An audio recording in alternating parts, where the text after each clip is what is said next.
అరే ఏంది రోహిత్ అన్న, ఆ కొట్టుడేంది ఆ దంచుడేంది? నీ అవ్వ ఇది టెస్ట్ అనుకుంటున్నారా లేదా T20 అనుకుంటున్నారా? అరే వచ్చినోడు వచ్చినట్లు ఆ కొట్టుడేంది ఆ దంచుడేంది? లాస్ట్కి నువ్వు అనుకున్నట్లే కళ నెరవేరింది రోహిత్ అన్న.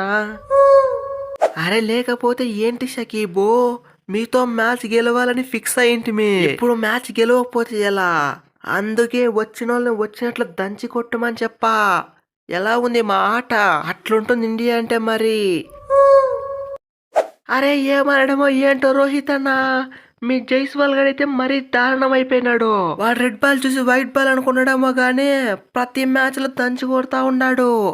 ఆ T20 కన్నా మరీ దారుణంగా ఆడుతా ఉన్నాడు. అరే టెస్ట్ లో 26 బాల్స్ కి హాఫ్ సెంచరీ కొట్టడం ఏంది రోహిత్ అన్న, ఇది మరీ దారుణము.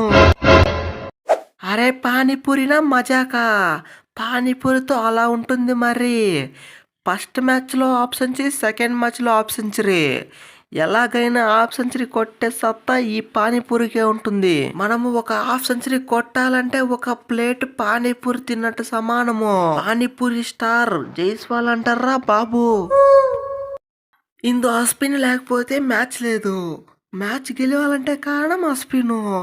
అస్పిన్తో మామూలుగా ఉండదు. ఇంత వికెట్ కావాలంటే అస్పిన్, ఇంత రన్స్ కావాలంటే అశ్విన్, ఇంత ఫీల్డింగ్ చేయాలంటే అశ్విన్. అశ్విన్ అంటే అశ్విన్. ఓవరాల్ టెస్ట్ అంటే అశ్వినే అశ్విన్. అరే ఏంటి అశ్విన్ అన్నా, టెస్ట్ అంటే నువ్వు ఒక్కడే కాదు. టెస్ట్ అంటే గుర్తొచ్చేది జడ్డు బైకడా. టెస్ట్ లో నెంబర్ 1 బౌలర్ అంటే నువ్వే. టెస్ట్ లో నెంబర్ 1 ఆల్రౌండర్ అంటే ఎవరు అనుకుంటున్నావు? ఈ జడ్డు. వికెట్లు కావాలంటే వికెట్లు, రన్స్ కావాలంటే రన్స్. ఈ జడ్డుతోనే సాధ్యం. అరే ఏంటి, ఈ కింగ్ విరాట్ కోహ్లీ ఫామ్లో లేదంట్రా.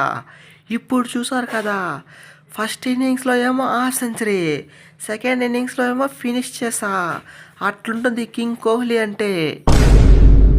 Boom boom boom boy, boom boom Bumrah boy. మీరు ఒక్కడైనా వికెట్లు తీసింది?